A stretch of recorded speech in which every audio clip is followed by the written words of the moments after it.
ನಮಸ್ಕಾರ ವೀಕ್ಷಕ ಪ್ರಭುಗಳಿಗೆ. ಮನೆಗೊಂದು ಮರ, ಊರಿಗೊಂದು ವನ ಇದ್ರೆ ಎಷ್ಟು ಚಂದ ಅಲ್ವಾ? ಅಂತಹ ವಿಶೇಷವಾದ ಮರ, ಅಂತಹ ವಿಶಿಷ್ಟವಾದ ಮರ, ಅಂತಹ ವಿಶ್ವವಿಖ್ಯಾತಿ ಪ್ರಸಿದ್ಧಿಯಾದಂಥ ಮರ, ದೊಡ್ಡ ಆಲದ ಮರ. ಅದು ಇರುವುದು ನಮ್ಮ ಬೆಂಗಳೂರಿನ ಕೇತೋಹಳ್ಳಿಯಲ್ಲಿ. ಆ ಮರದ ಇತಿಹಾಸವೇನು, ಅದು ಹೇಗೆ ಹುಟ್ಟಿತು, ಎಲ್ಲವನ್ನು ನಾನು ನಿಮಗೆ ತಿಳಿಸ್ಕೊಡ್ತೀನಿ. ಬನ್ನಿ ಹೋಗೋಣ.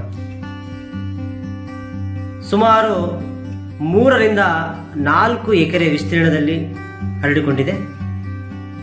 95 ಅಡಿ ಎತ್ತರ ಇದ್ದು ಇದು 400 ವರ್ಷಗಳಷ್ಟು ವಯಸ್ಸಾಗಿರುವಂಥ ಆಲದ ಮರ. ನಮ್ಮ ಭಾರತ ದೇಶದಲ್ಲಿಯೇ ಅತ್ಯಂತ ಪುರಾತನವಾದ 4ನೇ ಆಲದ ಮರ. ಮೊದಲನೆಯದು ಆಂಧ್ರ ಪ್ರದೇಶದ ಮೆಹಬೂಬ್ ನಗರ್, 2ನೇದ್ದು ಪಶ್ಚಿಮ ಬಂಗಾಳದ ಕಲ್ಕತ್ತಾ, 3ನೇದ್ದು ಚೆನ್ನೈ, 4ನೇದ್ದು ಕರ್ನಾಟಕ. ಅದರಲ್ಲೂ ನಮ್ಮ ಬೆಂಗಳೂರಿನ ಕೇತೋಹಳ್ಳಿಯಲ್ಲಿ ಇರುವಂಥ ಈ ಆಲದ ಮರ ನಮ್ಮ ಹೆಮ್ಮೆ.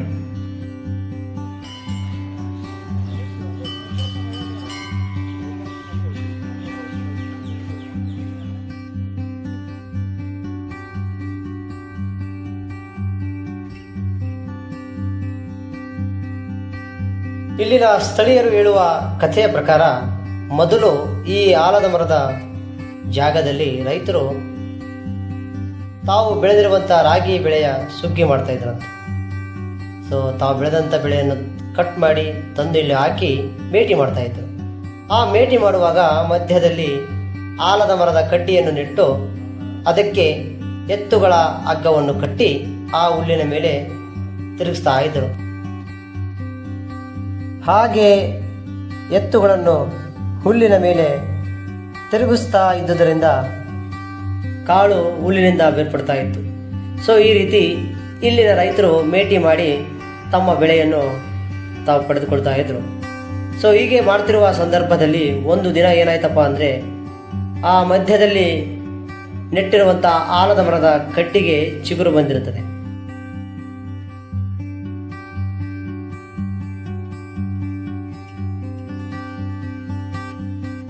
ಆ ಚಿಗುರನ್ನು ಗಮನಿಸಿದ ಮಾಲೀಕ ಆಶ್ಚರ್ಯಚಕಿತನಾಗಿ ಜ್ಯೋತಿಷನ ಹತ್ರ ಹೋಗಿ ಕೇಳ್ತಾರಂತೆ, ನಮ್ಮ ಹೊಲದಲ್ಲಿ ಮೇಟಿ ಮಾಡುವ ಸಂದರ್ಭದಲ್ಲಿ ನಾವು ಆಲದ ಮರದ ಕಡ್ಡಿಯನ್ನು ನೆಟ್ಟು ಮೇಟಿ ಮಾಡ್ತಾ ಇದ್ವಿ.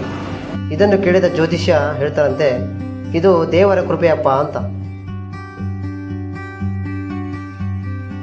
ಜ್ಯೋತಿಷನನ್ನು ಕೇಳಿ ಬಂದ ಮಾಲೀಕ ರಾತ್ರಿ ತನ್ನ ಮನೆಯಲ್ಲಿ ಮಲಗಿದಾಗ ಮುನೇಶ್ವರ ಸ್ವಾಮಿಯು ಕನಸಲ್ಲಿ ಬಂದು ತಾನು ಅಲ್ಲಿ ನೆಲೆಸುವುದರ ಬಗ್ಗೆ ಮತ್ತು ಆಲದ ಮರದ ಇರುವಿಕೆಯ ಬಗ್ಗೆ ಮಾಲೀಕನಿಗೆ ತಿಳಿಸ್ತಾರಂತೆ. ಈ ಜಾಗದಲ್ಲಿ ಮುನೇಶ್ವರ ಸ್ವಾಮಿಯ ಪೂಜೆ ಮಾಡುತ್ತಾ ಈ ಮರವನ್ನು ಕಡಿಯದೆ ಹಾಗೆ ಬಿಟ್ಟರಂತೆ. ಅದೇ ಮರ ಇಂದು ದೊಡ್ಡದಾಗಿ ಬೆಳೆದು ದೊಡ್ಡ ಆಲದ ಮರ ಎಂದು ವಿಶ್ವ ಪ್ರಸಿದ್ಧಿಯಾಗಿದೆ.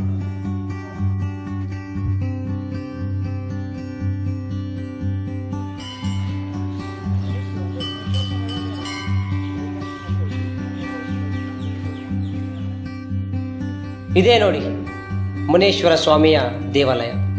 ಇದೇ ಜಾಗದಲ್ಲಿ ಈ ಆಲದ ಮರದ ಮೂಲ ಬೇರು ಇತ್ತು. 2000ರಲ್ಲಿ ರೋಗ ಬಂದು ಆ ಮೂಲ ಮರದ ಬೇರು ನಶಿಸಿ ಹೋಗಿದೆ. ಇವಾಗ ಆ ಮೂಲ ಬೇರು ಇಲ್ಲ. ಈ ಮುನೇಶ್ವರ ಸ್ವಾಮಿಯ ದಯದಿಂದ ಈ ಆಲದ ಮರವು ಇವತ್ತು ಇಷ್ಟು ದೊಡ್ಡದಾಗಿ ಬೆಳೆದು ವಿಶ್ವ ಪ್ರಸಿದ್ಧಿಯಾಗಿದೆ ಎಂದು ಇಲ್ಲಿನ ಜನರು ಹೇಳುವ ಕತೆ. ಪ್ರವಾಸೋದ್ಯಮ ಇಲಾಖೆ ಈ ಮರವನ್ನು ಪಾರಂಪರಿಕ ವೃಕ್ಷವೆಂದು ಘೋಷಿಸಿ ಈ ತಾಣವನ್ನು ಪ್ರವಾಸಿ ಕೇಂದ್ರವಾಗಿ ಮಾಡಿದೆ. ಜೊತೆಗೆ ಇದರ ಅಭಿವೃದ್ಧಿಗೆ ಕೇಂದ್ರ ಸರ್ಕಾರಕ್ಕೂ ಶಿಫಾರಸು ಮಾಡಿದೆ. ಕೇಂದ್ರ ಸರ್ಕಾರ ಇದರ ರಕ್ಷಣೆಗೆ ಬರಲಿ ಎಂದು ಹೇಳುತ್ತಾ, ಇನ್ನು ನಮ್ಮ ಭಾರತ ದೇಶದಲ್ಲಿ ಇದೇ ರೀತಿ ದೇವರ ಹೆಸರಿನಲ್ಲಿ ಎಷ್ಟೋ ಮರ, ಗಿಡ, ಕಾಡುಗಳು ಕೂಡ ಇವತ್ತಿಗೂ ಉಳಿದಿವೆ. ಹಸಿರನ್ನು ರಕ್ಷಿಸೋಣ, ಅದು ನಮ್ಮ ಉಸಿರನ್ನು ಕಾಪಾಡುತ್ತೆ ಎಂದು ಹೇಳುತ್ತಾ ಈ ವಿಡಿಯೋವನ್ನು ಇಲ್ಲಿಗೆ ಮುಗಿಸ್ತಾ ಇದ್ದೇನೆ. ನಮಸ್ಕಾರ ಎಲ್ಲರಿಗೂ.